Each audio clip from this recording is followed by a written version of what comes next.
Bah, c'est un peu ce que je suis en train de faire, parce que comme tu dis, demain on rentre sur Iquitos, donc le voyage se termine malheureusement. Ça paraît long au départ, mais finalement ça passe assez vite. Alors du coup j'étais en train de regarder mes deux bouquins, là, parce que cette année on en a un deuxième, un supplémentaire, qui nous aide un peu plus pour voir si j'avais pas oublié quelques espèces sur mon petit listing. Et j'ai bien fait de regarder, parce qu'effectivement parfois on se laisse un peu aller, on photographie pas les poissons directement le jour, ou on les identifie pas. J'en avais oublié quelques-unes. En fait, la conclusion, quand je regarde grossièrement par rapport à l'année dernière, c'est qu'on a vu à peu près le même nombre d'espèces que l'année dernière, parfois un peu différentes. L'année dernière, on a vu plus de variétés de Corydoras. Cette année, on a été capable d'en attraper seulement une seule le premier jour de voyage, et après plus jamais. Peut-être aussi parce que cette année, on a pêché différemment. L'année dernière, on a utilisé beaucoup plus un long filet qu'on utilisait quasiment tous les jours, et cette année on a pêché vraiment beaucoup moins avec ce filet, donc peut-être qu'on a beaucoup moins raclé le fond et beaucoup moins raclé les espèces qui étaient sur le fond.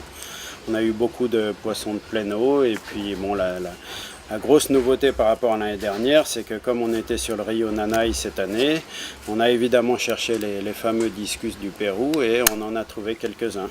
À force de beaucoup de recherches, puisqu'on a fait quand même 6 plongées pas 6 plongées, mais 6 sorties de nuit pour essayer de chercher les discus dans toutes les petites racines qui tombaient dans l'eau, et on en a trouvé à deux reprises. Donc bon, c'est vraiment, c'est la petite cerise sur le gâteau du voyage qu'on n'a pas eu l'année dernière.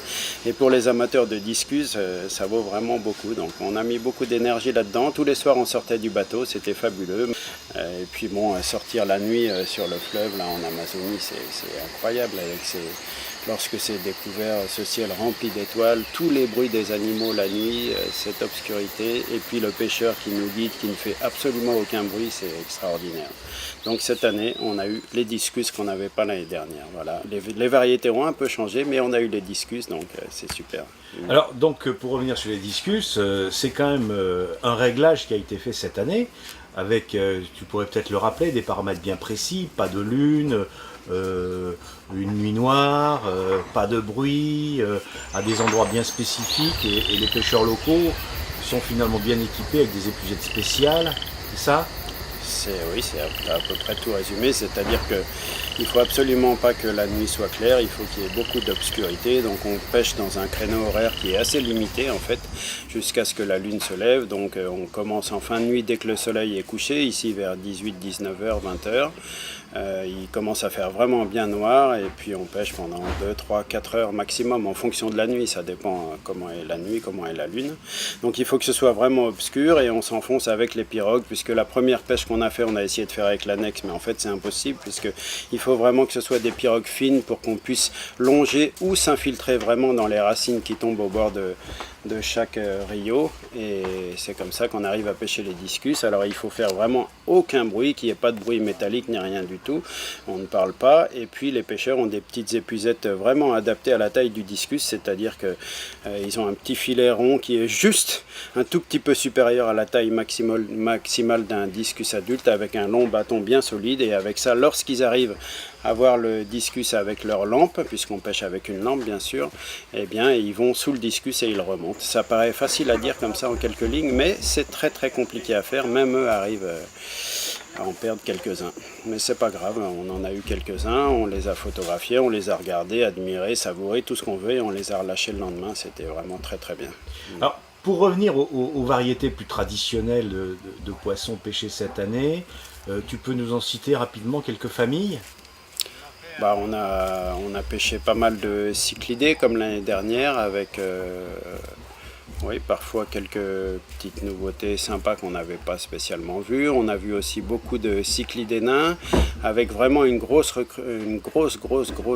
population d'Apistogramma bitaeniata qu'on n'avait pas l'année dernière, mais on n'était pas sur le même rio, donc voilà.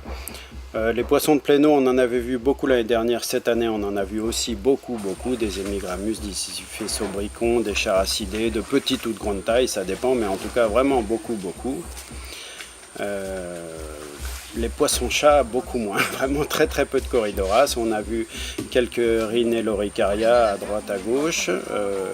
Pas mal de petits poissons-chats cuirassés. On a pêché aussi beaucoup moins de gros poissons-chats qui faisaient, je sais pas, 50-70 cm lorsqu'on avait pu pêcher l'année dernière. On a pêché aussi des gros poissons à la ligne, puisque les pêcheurs de cette année ont été vraiment plus satisfaits que ceux de l'année dernière. Ils ont pêché les fameux tucunarés que tout pêcheur à la ligne, je pense, rêve de pêcher. Et c'est vrai que c'était vraiment un super spectacle de voir ces beaux poissons. Quand c'est un poisson adulte, un tucunaré qui sort de l'eau, c'est vraiment c'est plein de couleurs, c'est très très beau. Ouais. Qu'est-ce qu'on a vu d'autre comme poissons, comme ça, grossièrement? Bon, les scalaires qu'on avait vus l'année dernière, qui ne sont pas les mêmes d'ailleurs. Très beaux scalaires d'ailleurs. Ouais, un peu différents, ouais. Pour terminer, donc un petit retour sur les échanges avec les populations. Il y a eu l'opération Humanorock en début de semaine, en début de quinzaine. Et puis nous, on a rencontré aussi, on a été en contact récurrent, toujours cette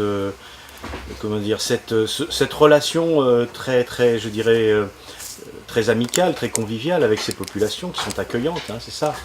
Toujours. Là, c'est vraiment la continuité de l'année précédente, c'est-à-dire que partout on a eu un accueil chaleureux et ces populations qui nous accueillent vraiment. Elles peuvent nous apprendre énormément de choses. Bon, nous, on passe de façon rapide et tout, mais malgré tout, juste en les approchant comme ça, à l'espace d'une nuit ou d'une journée ou d'une pêche ou de quelques heures avec eux dans la forêt, il se passe quelque chose qu'on a du mal à imaginer en France, quoi. C'est vraiment, dès qu'on arrive sur un village, toute la population, tous les enfants viennent nous voir, tout le monde sourit, dès qu'on commence à marcher un petit peu, tout le monde nous suit, on joue au foot, au volley de façon spontanée. C'est vraiment, il y a une chaleur dans cette population qui n'y a pas partout et qui a peut-être plus chez nous en tout cas, oui, ça c'est sûr. Et cette nature finalement, on la regarde tout le temps. On la voit tout le temps, mais on la regarde tout le temps et on passe du temps avec elle. Qu'est-ce que tu en penses, toi? C'est exactement ça, c'est-à-dire qu'on peut peut-être dire que c'est toujours la même chose, mais en même temps c'est toujours différent. On peut aussi dire qu'on passe des heures et des heures et des jours sur le bateau à naviguer, mais en même temps c'est jamais une lassitude, parce que si on arrive à s'imaginer où on est et dans quel milieu on est et qu'on essaye de vivre un petit peu la forêt, l'Amazone, les Rios, c'est quelque chose de fabuleux. Là-dessus, que ce soit le Rio Nanay ou le Rio Napo, c'est la même chose, c'est cette immensité, ces volumes d'eau, ces quantités d'eau, ces débits d'eau, cette forêt partout, à droite, à gauche, derrière, devant, ces animaux, ces bruits, c'est sûr que de ce côté-là, c'est la même chose que l'année dernière. L'Amazonie, c'est vraiment, c'est énorme.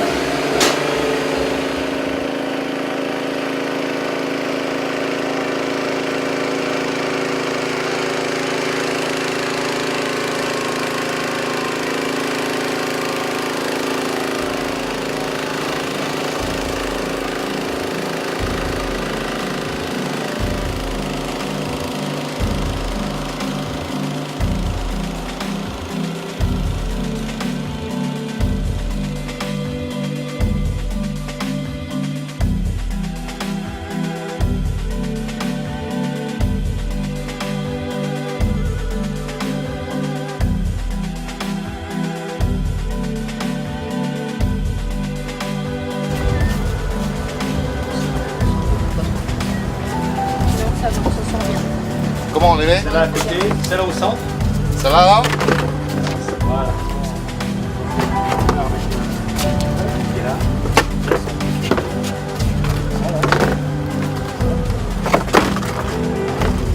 qui se met devant?